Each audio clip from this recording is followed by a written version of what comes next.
दळणवळण येत्या क्षेत्रात येत्या 5 वर्षात विक्रमी गुंतवणूक करण्याचा शासनाचा निर्धार आहे।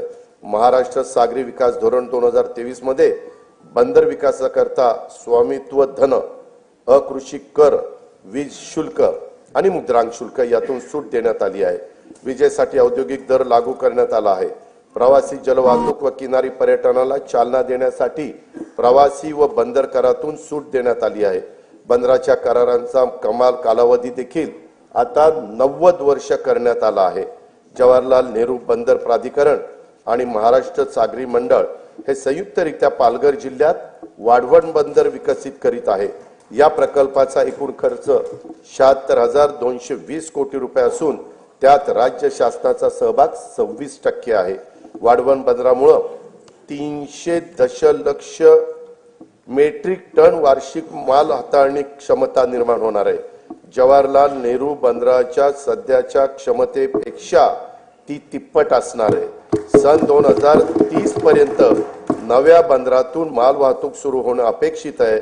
या बंदराचा समावेश कंटेनर हाताळणी करणाऱ्या जगातील पहिल्या 10 बंदरामध्ये होणार असल्याने महाराष्ट्र राज्य भविष्यात सागरी दळणवळणातील महाशक्ती म्हणून उदयास येईल।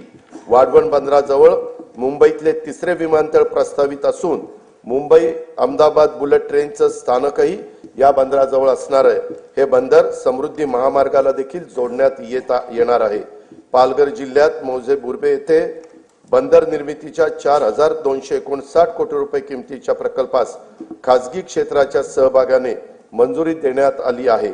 गेटवे ऑफ इंडिया मुंबई येथून मांडवा एलिफंटापर्यंत सुरक्षित प्रवासाकरिता अत्याधुनिक सुविधायुक्त बोटींच्या साठी आर्थिक प्रोत्साहन देण्याचे धोरण जाहीर करण्यात येणार आहे।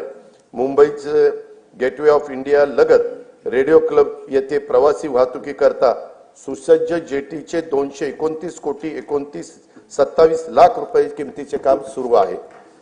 दिघी जिल्हा रायगड, वेंगुर्ला जिल्हा सिंधुदुर्ग तसेच कालेर, डोंबिवली, कोलशेत, मीरा भाईंदर जिल्हा ठाणे येथील जेटींची कामे प्रगतीपथावर आहेत। काशीत जिल्हा रायगड येथे तरंगत्या जेटीचे काम लवकरच सुरू करण्यात येत आहे। हवामान बदल आणि समुद्राच्या पातळीत होत असलेल्या वाढीमुळे निर्माण होणाऱ्या नैसर्गिक आपत्तीपासून बचाव करण्यासाठी महाराष्ट्रातील किनारी जिल्ह्यांच्या मध्ये 8,400 कोटी रुपये किमतीचा बाह्य सहाय्यित प्रकल्प राबवण्यात येणार आहे। महाराष्ट्र शाश्वत पर्यावरण पूरक किनारा संरक्षण व व्यवस्थापन या 450 कोटी रुपये किमतीच्या प्रकल्पांतर्गत सिंधुदुर्ग जिल्ह्यातील देवबाग येथे 158 कोटी रुपये किमतीच्या कामांना मान्यता देण्यात आली आहे। या प्रकल्पामुळे समुद्रकिनारी वास्तव्यास असलेल्या नागरिकांच्या जीविताचे व मालमत्तेचे रक्षण होईल। केंद्र सरकारने सन 2020-21 पासून भांडवली खर्चाकरता 50 वर्ष मुदतीच्या बिनव्याजी कर्जाची राज्यांना भांडवली गुंतवणुकीसाठी विशेष सहाय्य योजना सुरू केली आहे। या योजनेतून राज्याला 2021 ते 23-24 या कालावधीत 13,807 कोटी रुपयाचा निधी प्राप्त झाला आहे। सन 2024-25 मध्ये या योजनेत सुमारे 12,000 कोटी रुपयाचे सहाय्य अपेक्षित आहे। पूर्व निर्धारित निकषावर आधारित राज्याच्या दीर्घकालीन व सर्वसमावेशक अमृतकाल राज्य रस्ते विकास आराखडा 2025 ते 2047 तयार करण्याचे प्रस्तावित आहे। या आराखड्यामध्ये पर्यटन